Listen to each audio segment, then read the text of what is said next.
Hey, hi everyone, my name is 𝐶𝐤𝐬 and I'm the Country Director of AIESEC Malaysia.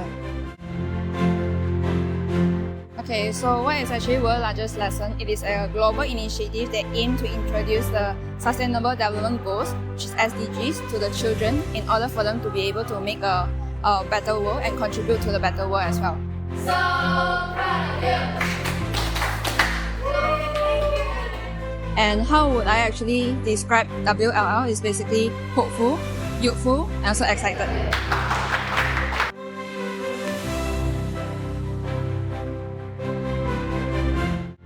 Okay, so the objective of today's SDGs 12, which is our responsible consumption and reduction, is mainly to educate the kids and also the children how they can actually make full use of the resource and also reduce the consumptions.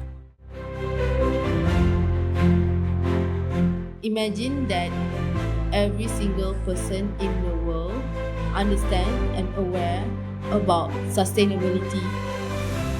SDG isn't only about SDG 12, but there's a bigger context to it.